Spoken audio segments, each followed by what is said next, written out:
Assalamualaikum warahmatullahi wabarakatuh.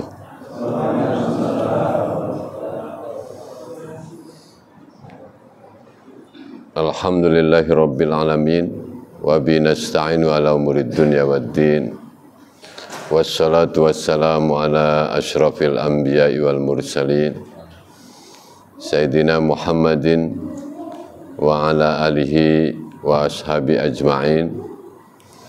Amma ba'du, bapak-bapak yang dimuliakan Allah, alhamdulillah kita senantiasa terus bersyukur kehadirat Allah Subhanahu wa ta'ala atas taufik hidayah inayahnya kita dikumpulkan di majelis yang mulia ini, majelis yang penuh rahmat, dan insyaallah majelis yang Allah akan datangkan sakinah ketenangan kepada kita. Salawat serta salam semoga Allah curahkan kepada Nabi kita Nabi Muhammad sallallahu alaihi wasallam, keluarga, para sahabat, para pengikutnya hingga hari akhir. Mudah-mudahan termasuk kita serta keturunan kita. Bismillahirrahmanirrahim. Qala al-Imam Ahmad ibnu Athaillah As-Sakandari rahimahullah wa nafa'ana bi ulumi fid dharain.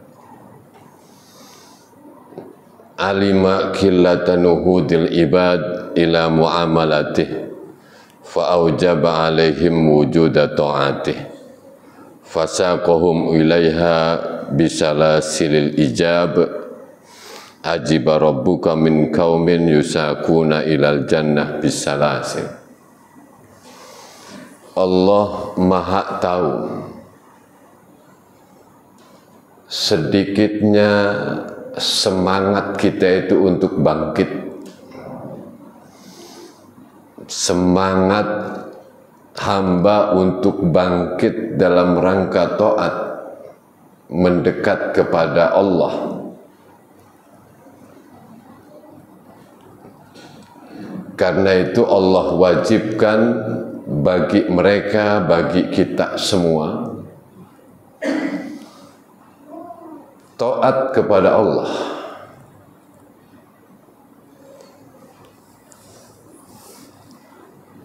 Lalu Allah menggiring mereka, para hamba kita semua, ilaiha, menuju taat itu, bisalah silil ijab, dengan rantai-rantai kewajiban.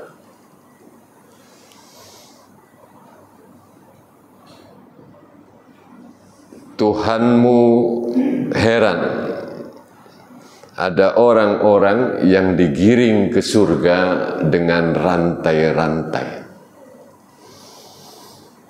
Hadirin yang dimuliakan Allah Subhanahu wa ta'ala, Allah itu tahu bahwa manusia ini malas.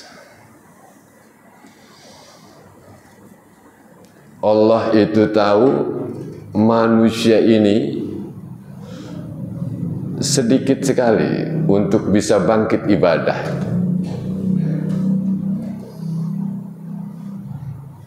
Karena Allah tahu itu, maka Allah wajibkan taat itu. Jadi ada ibadah-ibadah yang wajib, yang secara fikih manakala dilaksanakan mendapatkan pahala, ditinggalkan mendapatkan dosa. Diwajibkan hambanya ini.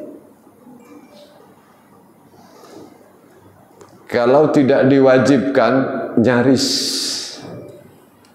sudah lemah semangat untuk bangkit taat kepada Allah, tidak diwajibkan oleh Allah, maka manusia qalil, sedikit sekali.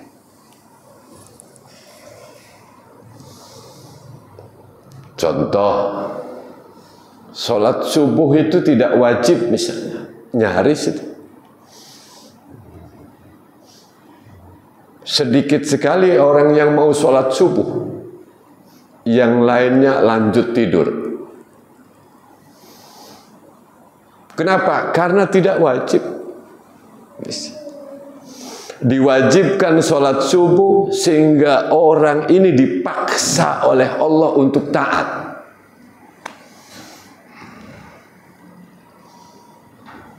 Buktinya yang sunnah itu manakala dilaksanakan mendapatkan pahala, bila tidak dilaksanakan tidak mendapatkan dosa.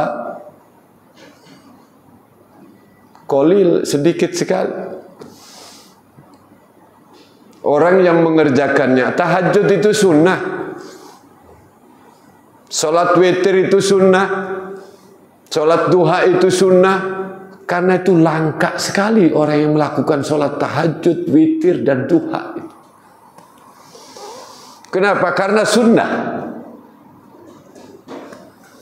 Di sini rahasia kenapa Allah mewajibkan taat itu.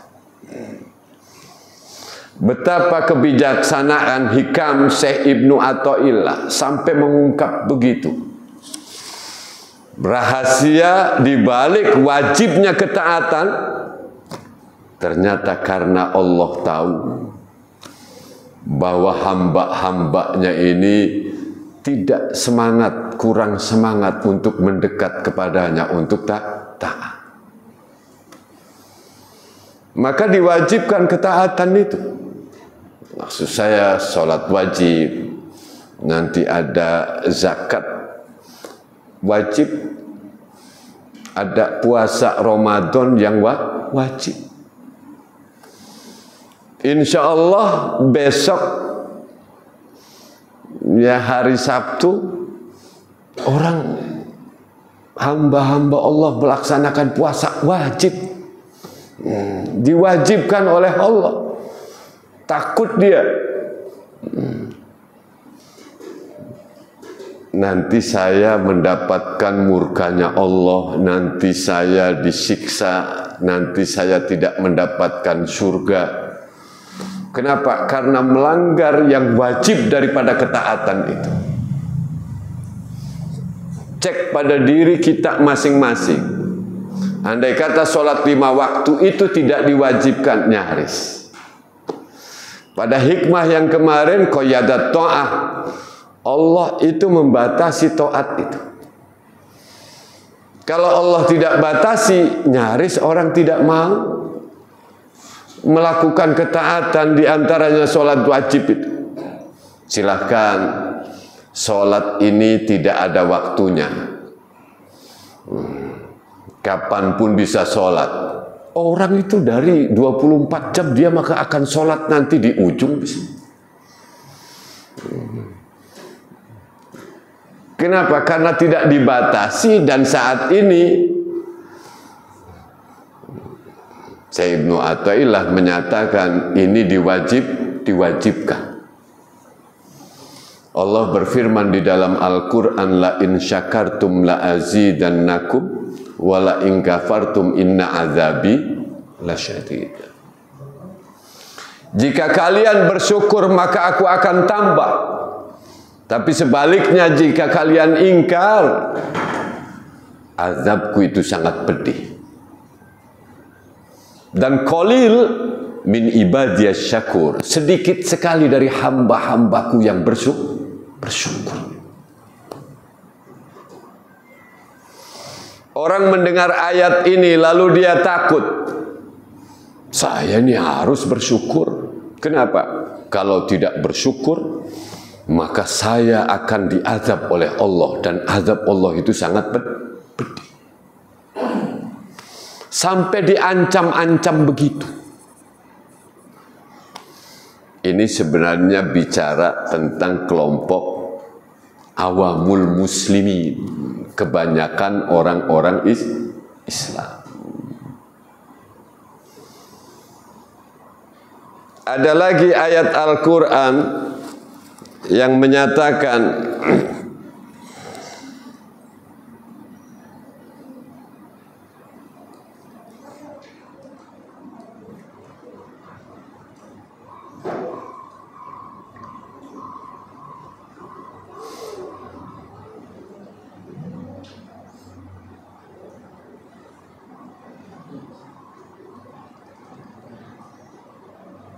Wa may yuti'illah wa rasulah yudkhilhul jannatin tajri min tahtihal anhar. Wa may yatawalla yu'adzibhu adzaban alim. Kata Allah, siapa yang taat kepada Allah dan Rasulnya, maka Allah akan masukkan orang itu ke dalam surga, yang di surga itu di bawahnya mengalir sungai-sungai. Tapi sebaliknya, siapapun yang berpaling, maka dia akan disiksa dengan siksaan yang pedih, alimah. Orang mendengar ayat ini takut, maka dia melaksanakan kewajiban karena takut dia disiksa oleh Allah kalau tidak melaksanakan. Dan ketika melaksanakan, maka dia menginginkan masuk ke surganya Allah.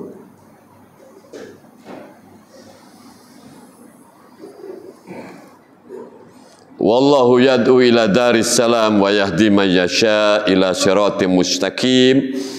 Allah itu menyeru manusia ke Darussalam, surga, dan memberikan petunjuk kepada orang yang dia kehendaki ke jalan yang lurus.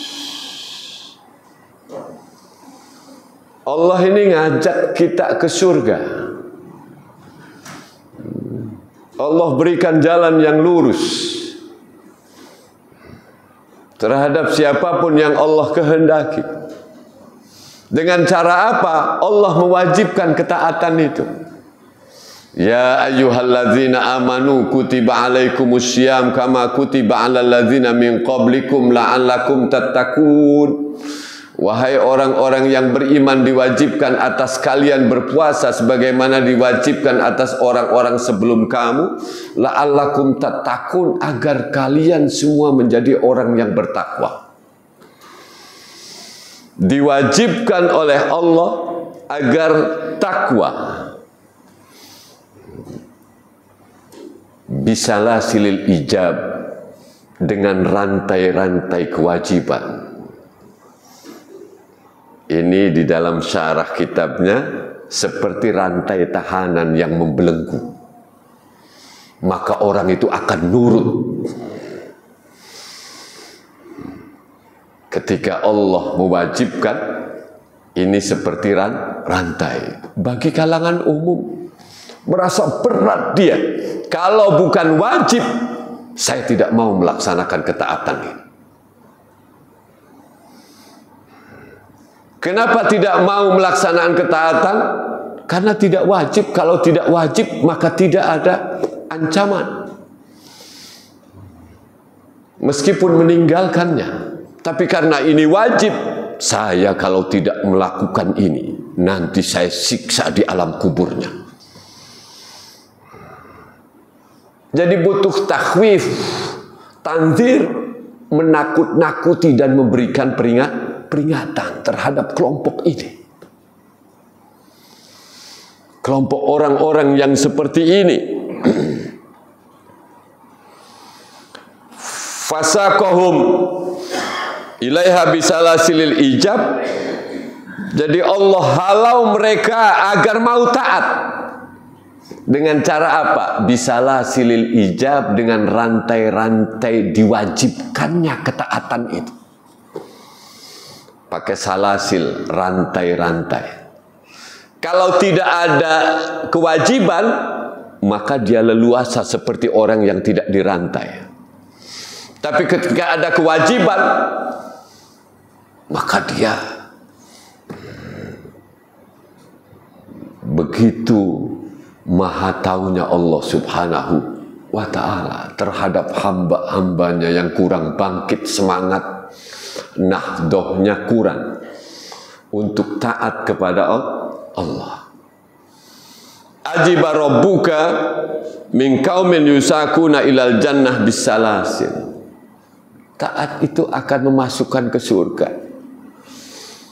Tuhanmu heran pada orang yang dihalau, yang digiring menuju surga dengan rantai-rantai itu.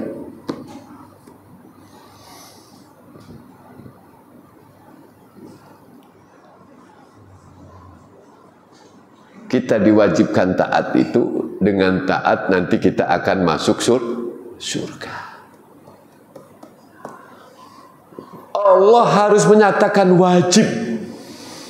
Padahal ibadah ini akan menjadikan kita masuk surga, kewajiban.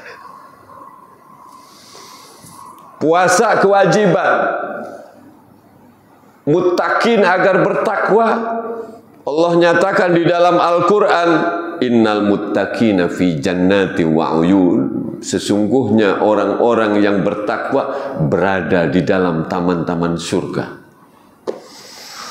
dan mata air.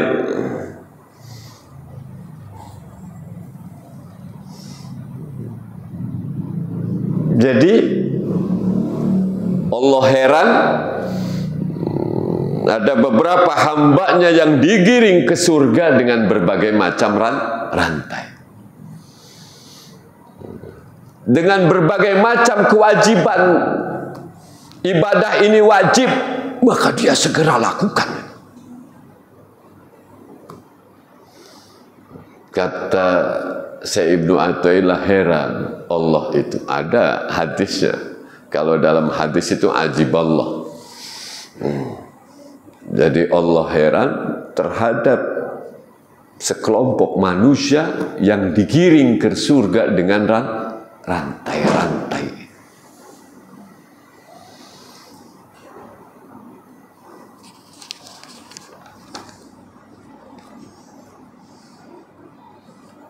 Aujaba alaika wujuda khidmati aujaba alaika illa dukhula jannati. Hikmah yang berikutnya.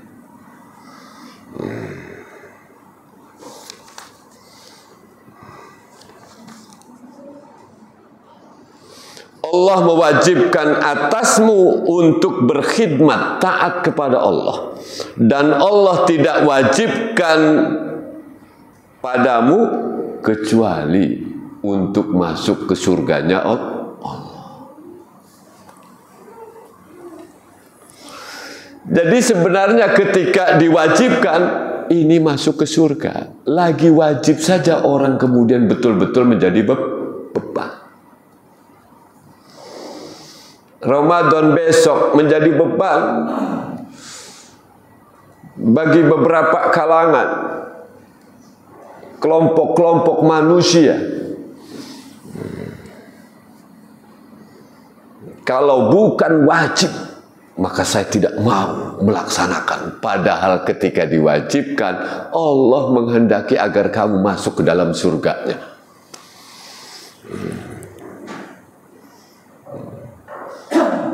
Jadi kewajiban itu menjadikan orang disiapkan oleh Allah Subhanahu wa ta'ala dengan surganya.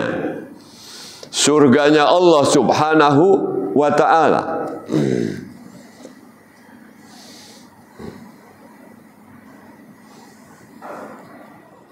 Sehingga Syekh Zarruq mengemukakan ada 3 golongan manusia. Yang pertama, kelompok manusia yang ketika dia taat semata-mata karena dia sebagai hamba Allah, bahwa ini adalah taat yang harus saya lakukan. Dia berkhidmat, taat kepada Allah, bukan hanya wajib tapi nawafil. Semata-mata bersyukur, semata-mata karena memang ini tugas dia diturunkan ke dunia itu menghamba kepada Allah. Kelompok yang pertama ini akan merasakan nikmatnya, manisnya taat, halawatut ta'ah. Tidak terasa sholat sunnah sampai sekian ratus rakaat karena merasakan lezat, nikmatnya ketaatan itu. Ini kelompok yang pertama. Kelompok yang kedua, kata Syekh Zarruq, yakni kelompok orang yang ketika melakukan ketaatan itu, dia memang mau melakukan ketaatan yang diwajibkan itu agar dia masuk ke dalam golongan muti', orang-orang yang taat. Agar dia masuk menjadi orang soleh. agar dia masuk menjadi orang muhsin. Dia takut kalau tidak melaksanakan apa yang diwajibkan oleh Allah, ketaatan-ketaatan itu dia berubah, bukan muti orang yang taat, tapi dia asi orang yang maksiat. Jadi ingin disebut oleh Allah sebagai orang yang taat. Kelompok yang ketiga, yakni kelompok orang yang apabila melakukan ketaatan kepada Allah, dia mengharap surga, dan ketika meninggalkan larangan-larangan Allah, dia takut terhadap neraka. Kelompok yang ketiga ini, kata Syekh Zarruq, masuk awamul muslimin, mayoritas orang-orang Islam. Sehingga dinyatakan, kalaulah tidak ada surga, apakah Allah masih ditaati? Kalau tidak ada surga itu, bagi kalangan awam masih bagus. Ibadah itu meskipun awalnya taklif, beban, dan disebut dengan mukallaf kita ini yang dibebani, tapi sesungguhnya kenikmatan. Bagi orang yang imannya sudah dewasa, karena nanti ada iman anak-anak, maka dia penuh dengan kesadaran melakukan ketaatan. Sehingga Ramadan besok dia dengan penuh sadar sesadar-sadarnya bahwa ini adalah fasilitas yang Allah kasih setahun sekali sama saya, maka saya akan melakukan ini dengan penuh kesungguhan. Terima kasih ya Allah. Ini imannya orang dewasa. Tapi kalau imannya anak-anak, maka dia harus diiming-imingi. Kalau sampai diiming-imingi tidak sanggup, dia ditakut-takuti.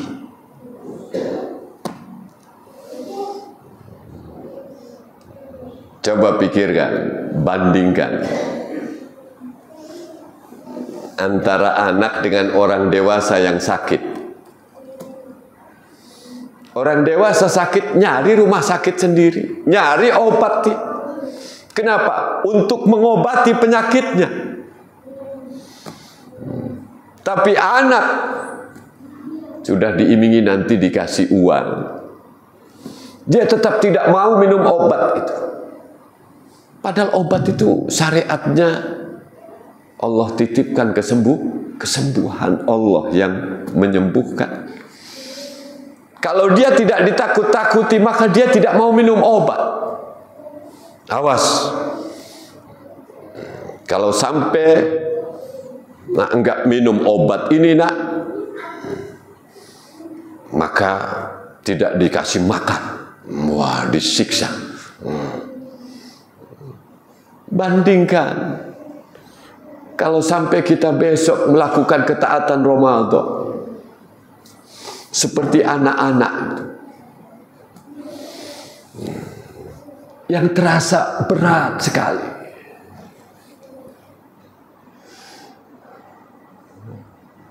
Padahal dengan ngaji hikam ini diharapkan ibadah yang semula beban berubah menjadi nikmat. Sehingga malam hari ini mempersiapkan kita untuk menyambut sekaligus ketaatan di Ramadan, ketaatan dalam bulan Ramadan itu. Kita reguk air Ramadan itu. Dari sekarang kita banyak berdoa kepada Allah, Allahumma balighna Ramadan. Ya Allah, sampaikan aku ke Ramadan ya. Sehingga manakala besok ketika azan maghrib dikumandangkan, maka sudah masuk Ramadan. Saat itu setan-setan sudah dibelenggu, pintu surga dibuka, pintu neraka ditutup. maka kita sujud syukur kepada Allah. Ya Allah, terima kasih. Inilah orang-orang yang menghadapi kewajiban Ramadan sebagai satu nikmat, bukan menjadi beban bagi dia. Marhaban ya Ramadan, lapang hati kita. Karena inilah kesempatan bengkel untuk memperbaiki diri kita dan sekaligus bekal kita menuju perjalanan kita yang sangat jauh. Ramadan Allah siapkan setahun sekali. Jadikan kita semangat terus dalam doa-doa yang kita panjatkan. Habis sholat kita, ya Allah, sampaikan ke Ramadan. Insya Allah orang yang seperti ini karena dia memahami siapa dirinya, siapa Tuhannya, paham. Maka lama-lama nanti orang yang seperti ini disebut orang yang kenal Allah Subhanahu wa ta'ala.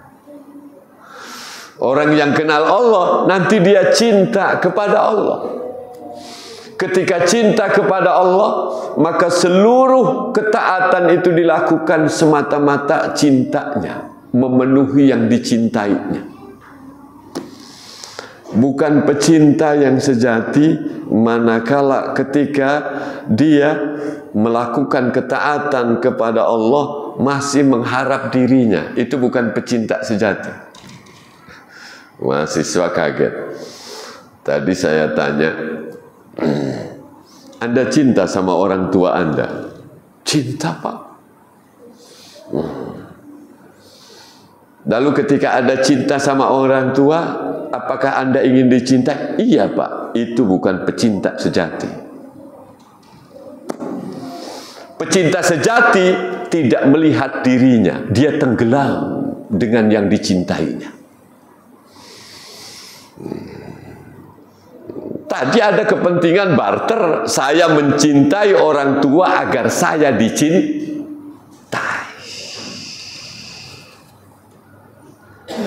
Pecinta sejati semata-mata yang dilakukan untuk yang dicintainya.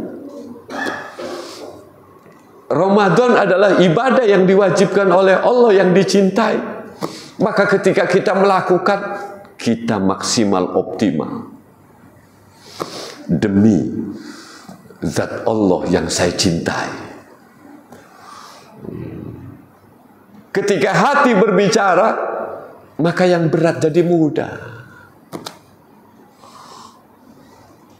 Yang sulit menjadi ringan. Yang jauh pun menjadi dekat. Ketika hatinya dipenuhi dengan keimanan.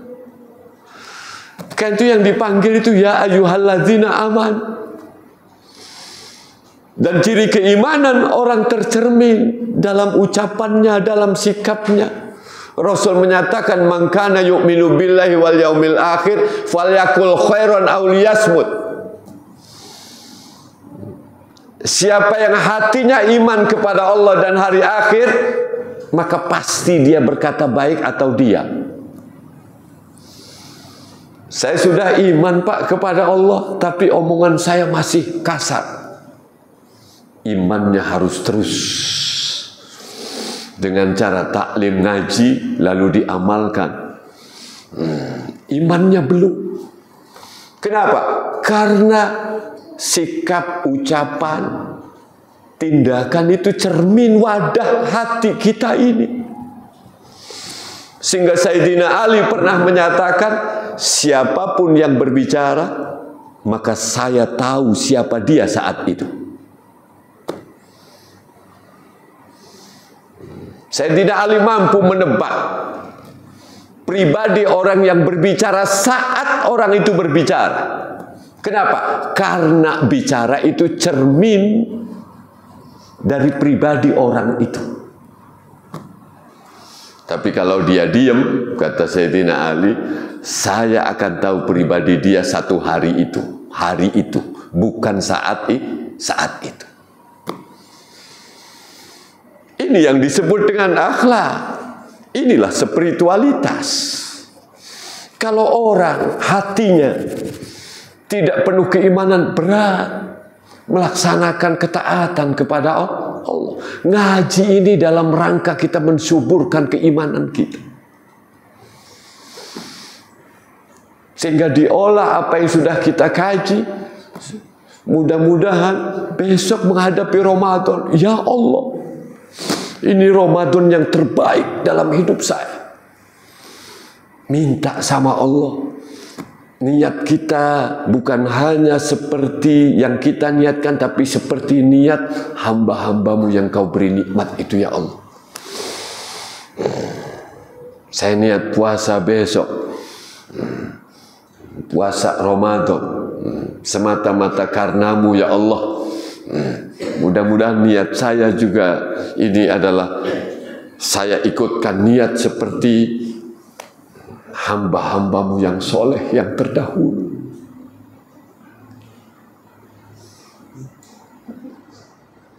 Terasa ringan bukan? Manakala hatinya imannya, apalagi wujud cintanya.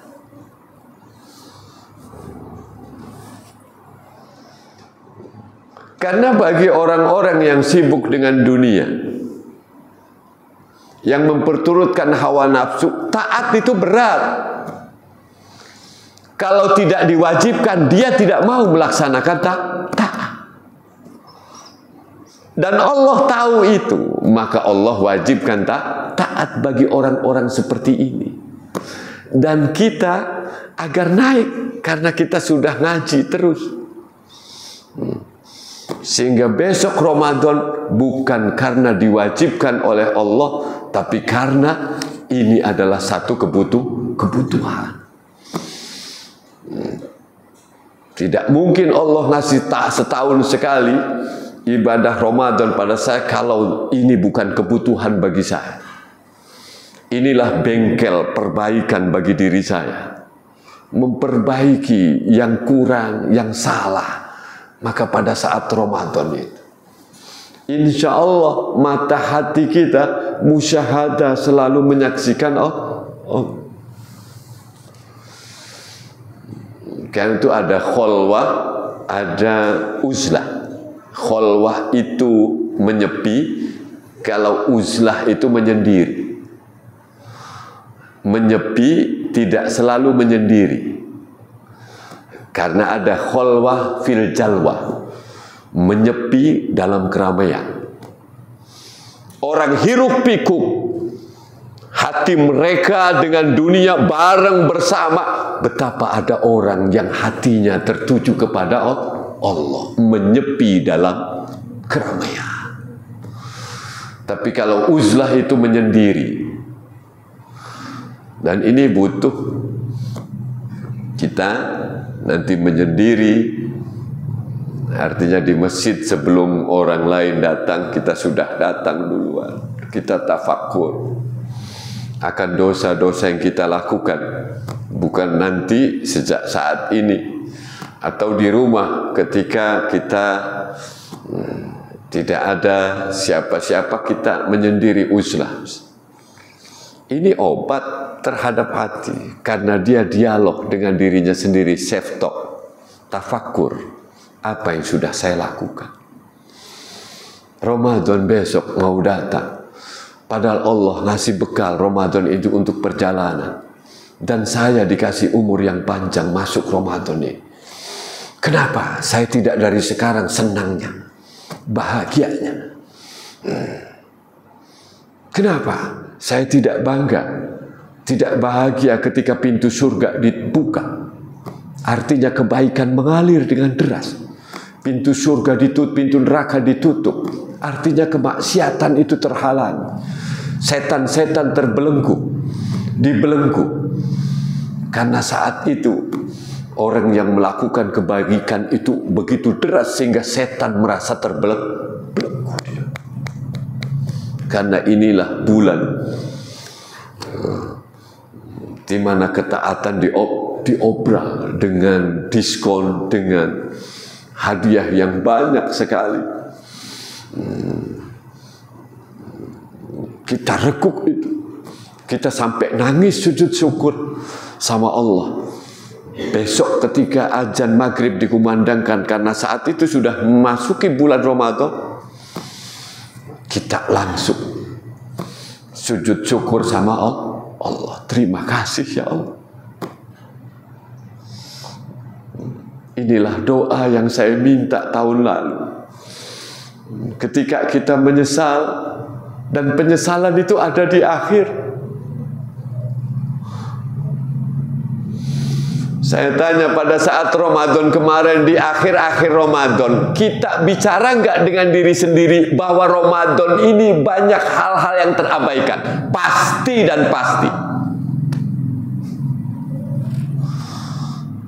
Hanya saya menyesalnya di akhir bulan Ramadan. Malam takbir ketika Allahu Akbar, dia ingat, ya Allah, Ramadan yang saya jalani, ya Allah, males-malesan saya untuk baca Al-Quran, males saya, tarawih. Itu muncul pada semua manusia itu. Ya Allah, doa dia, temukan saya dengan Ramadan tahun berikutnya. Ketemu Ramadan, ternyata masih begitu juga.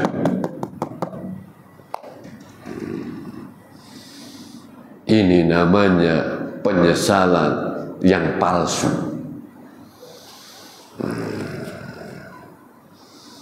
Manakala orang sedih tapi tidak bangkit untuk taat, sedih ketinggalan taat, ketinggalan ibadah-ibadah pada saat Ramadan, pada tahun lalu itu di akhir Ramadan, sedih kita. Manakala tidak dibarengi bangkit untuk taat mengisi, min alamatil iktiror, itu bagian daripada ketertipuan, kesedihan yang menipu. Hanya sedih air mata, tapi dia tidak bangkit untuk taat. Kesedihan palsu disebutnya. Kenapa Pak nangis? Iya, ya Allah, Pak, saya sedih. Malam takbir ngomong, ya Allah, Ramadan masih banyak yang kurang. Nangis dia. Tapi ketemu Ramadan besok, tetap saja itu yang dilakukan dia.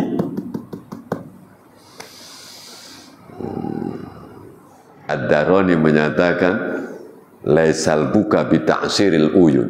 Imam Ad-Darani, menangis itu bukan dengan mengalirkan air mata, derasnya air mata, memeras air mata.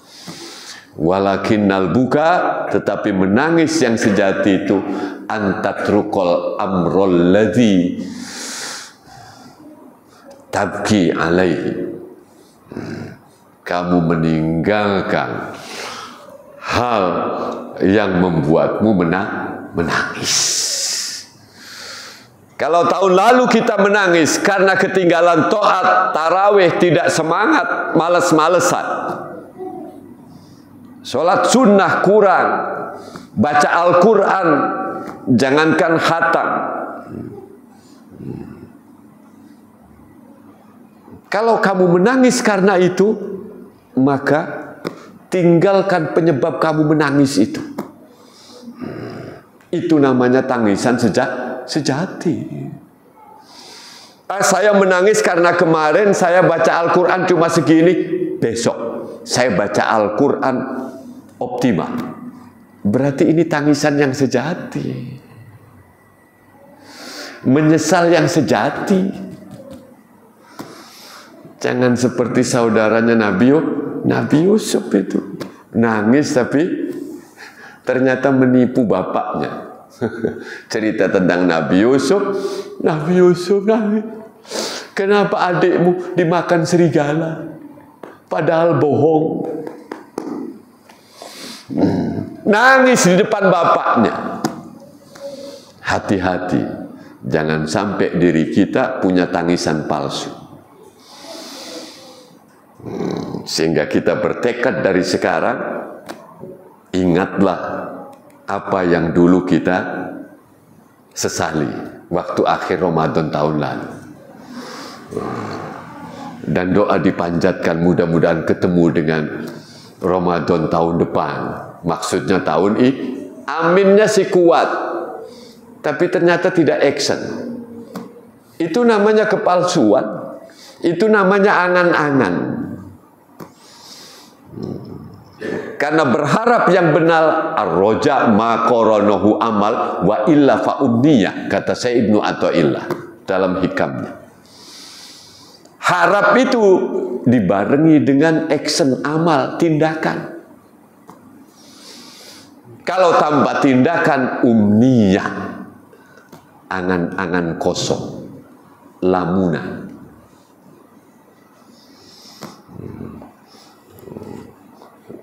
Nah Bapak, iya, saya pengen masuk surga.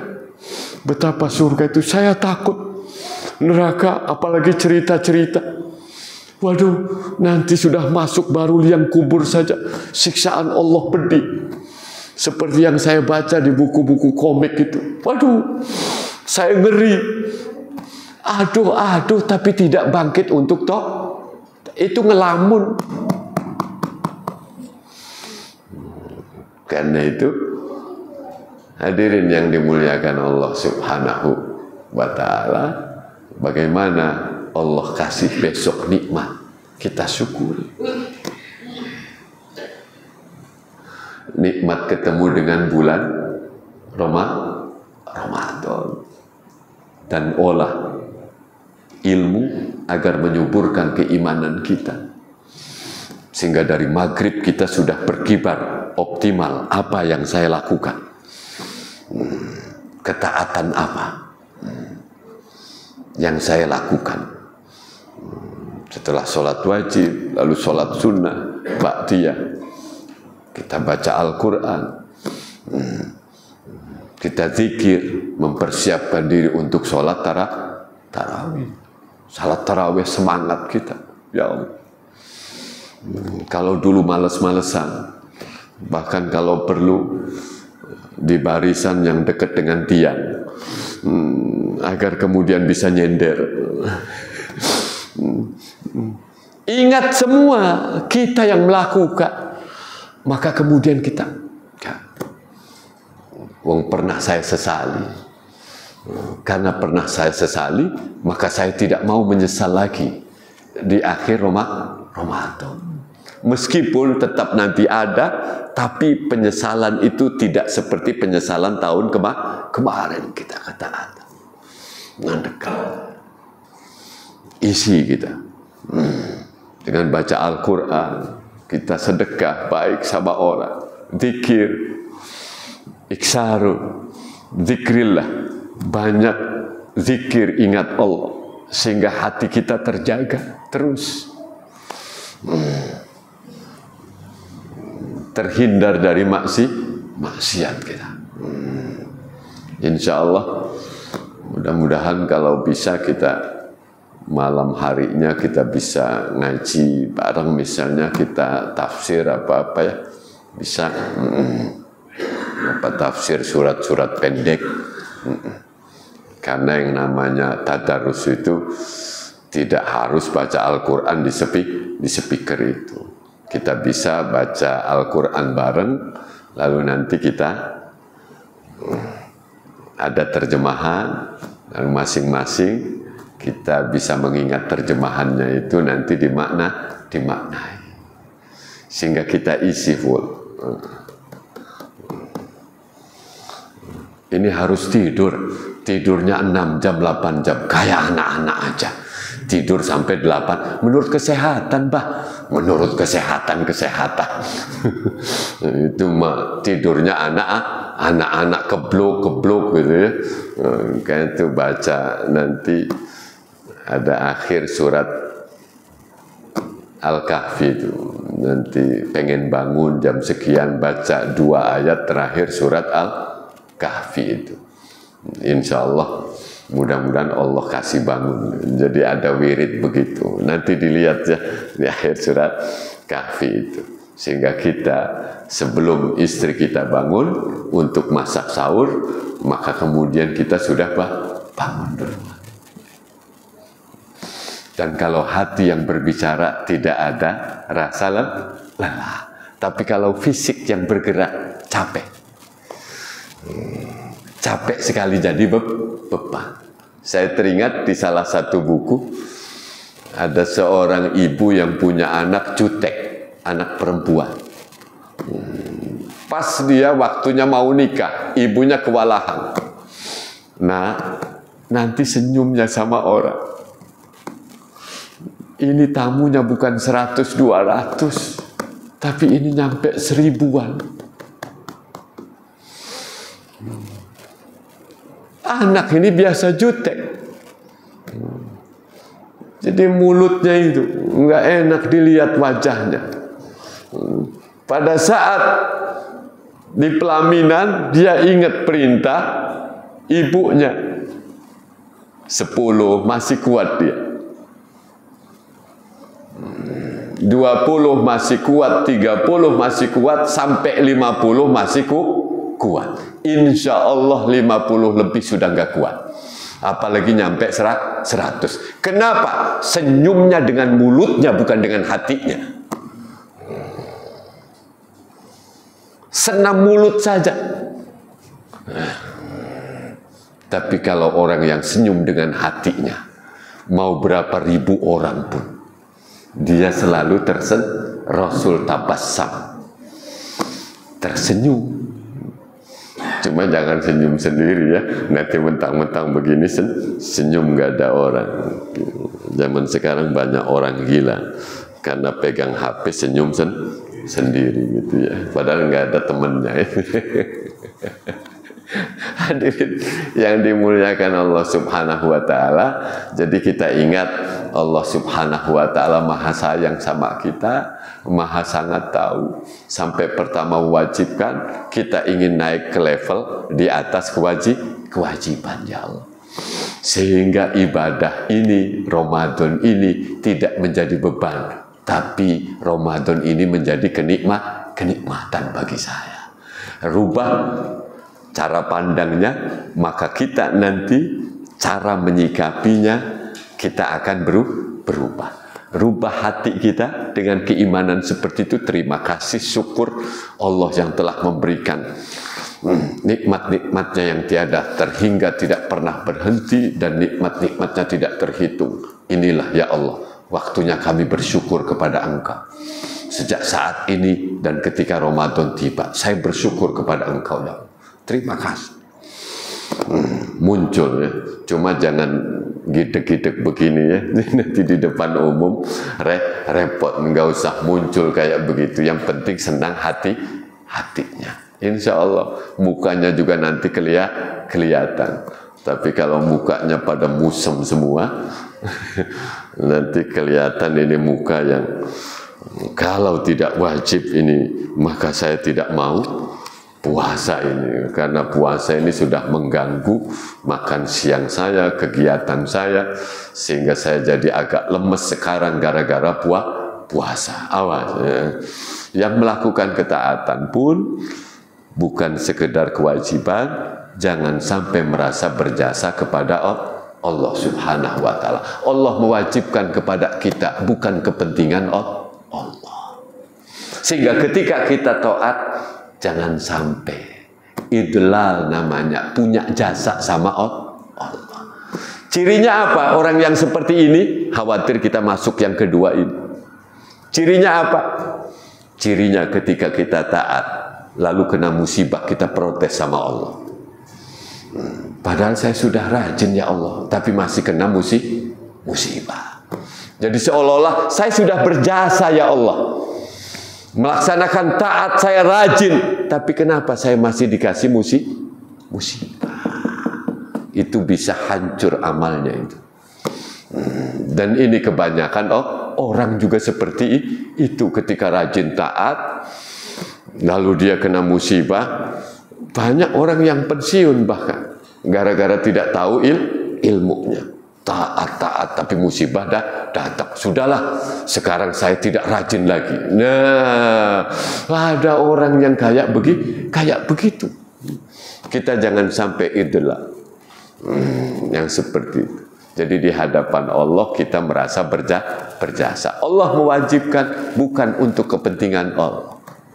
Kalaupun manusia sedunia solehnya seperti Nabi Muhammad semua, tidak pernah akan mengangkat barang secuil pun tentang kebesaran Allah. Kalaupun di dunia orang maksiat pribadinya seperti Fir'aun dan Abu Jahal semua, Allah tidak kurang kebesarannya secuil pun. Allah mewajibkan demi kebaikan manusia, manfaat manusia. Ini insya Allah dengan permulaan yang seperti ini, mudah-mudahan Allah kasih kita besok Ramadan kita sambut dengan lapang hati kita, penuh kegembiraan, dan kita mengisi ketaatan dalam bulan Ramadan dengan penuh kesungguhan kita, semata-mata karena kita cinta kepada Allah Subhanahu wa Ta'ala. Kita tutup dengan doa kafaratul majlis. Subhanakallahumma bihamdika asyhadu an la ilaha illa anta astaghfiruka wa atubu ilaik. Mohon maaf. Wassalamualaikum warahmatullahi wabarakatuh.